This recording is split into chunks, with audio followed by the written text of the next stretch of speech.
Dragons, legends of fire and shadow, the first breath before the dawn of kingdoms, before man carved his name into stone. The skies burned, the earth trembled with the roars of creatures beyond imagination, beasts with wings like thunderclouds and eyes like molten gold. They were the first rulers of myth and memory, the dragons. Every civilization, no matter how distant or divided, spoke their name in awe and fear. From the icy peaks of Scandinavia to the jungles of ancient China, the story was the same. Creatures of scale and fire, of wisdom and wrath, soaring between worlds, half god, half beast. But where did these legends come from? Why did humanity, across continents and centuries, all dream of the same impossible creature? In ancient Mesopotamia, the oldest known civilization, there was Tiamat, the dragon goddess of chaos, mother of monsters, whose body formed the heavens after her defeat. In Egypt, they spoke of Apep, the serpent of darkness, who battled Ra every night to devour the sun. And in Greece, dragons guarded sacred places from the golden apples of the Hesperides to the fleece of kings. But in the East, dragons were something more. In China, the dragon long was not a monster to be slain, but a symbol of power, prosperity, and divine order. It danced among the clouds, bringing rain to the fields and balance to the world. Emperors claimed descent from dragons, believing their blood carried the spirit of the heavens. The Japanese Ryujin, the Korean Yong, the Vietnamese Long Vibong, all variations of the same cosmic guardian. Unlike their Western counterparts, these dragons were gods of creation, not destruction. While Europe saw dragons as greedy hoarders of gold, the East saw them as keepers of life. And yet, even in their differences, there was a haunting similarity: the shape, the scales, the wings.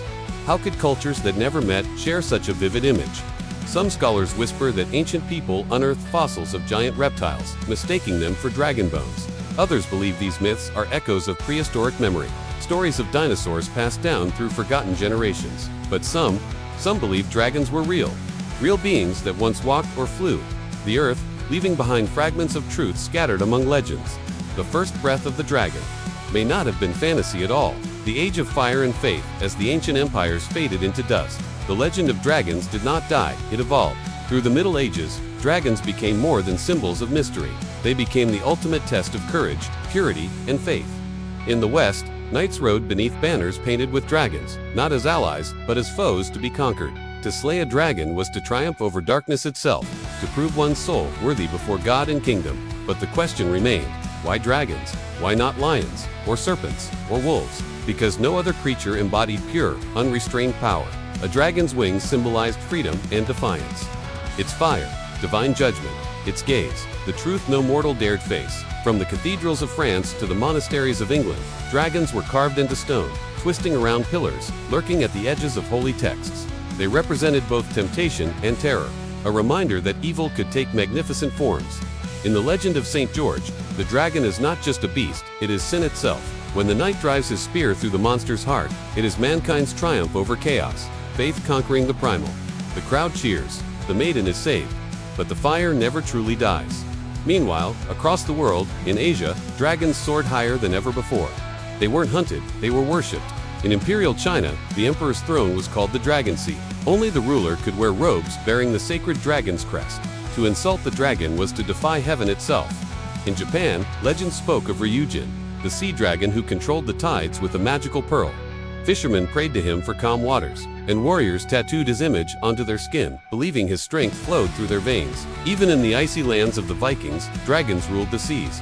Carved into the prows of their longships, dragon heads warded off evil spirits and struck fear into enemies. They believed these beasts guided them through storm and fire, their roars echoing across the waves. Everywhere the human heart looked for power, it found the dragon. And through the centuries, whispers continued, of sightings, of bones, of creatures that defied explanation. In the deserts of Arabia, travelers spoke of serpents with wings that vanished into the dunes.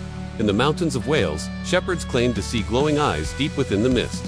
Even explorers of the New World brought back tales of flying serpents that lived in the jungles. Were these the last remnants of a forgotten species? Or something beyond the reach of science, a presence that lingers between worlds? The Age of Fire and Faith gave dragons new life, both in scripture and in story. They became the guardians of treasure, the symbols of destruction, and the keepers of the mysteries humanity could never quite understand.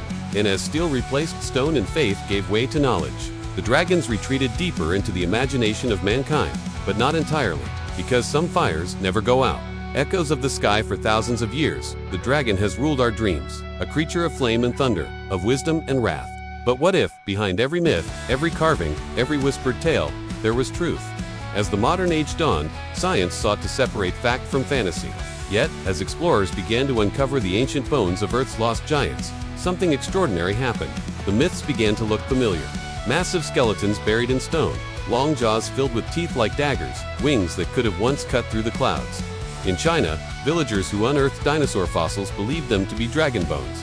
They ground them into powder as medicine, never realizing they held the remains of creatures that had ruled Earth millions of years before. Could it be that dragons were echoes of something real, memories of prehistoric beasts that lived in humanity's deep past?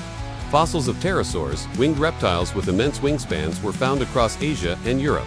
Skulls with horns, spikes, and crests, beasts that looked almost exactly like the dragons of legend. Two ancient eyes. They weren't bones of extinction, they were proof of the divine. Even today, myths from opposite ends of the world share stunning similarities.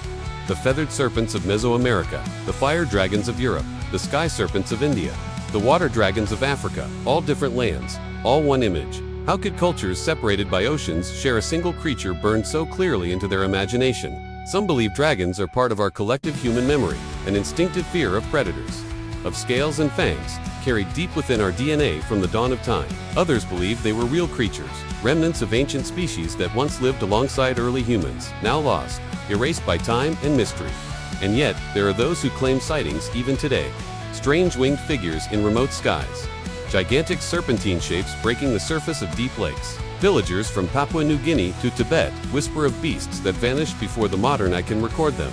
Are they illusions, legends reborn, or shadows of something humanity has forgotten how to see?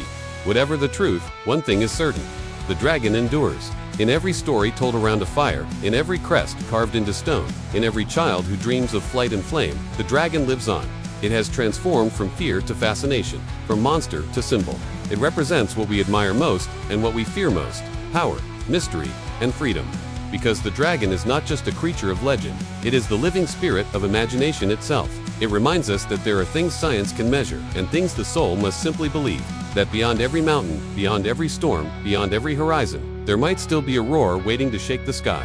So when you look up and see a streak of lightning, or hear thunder rolling across the night, perhaps, somewhere, a dragon still breathes, and its fire still burns.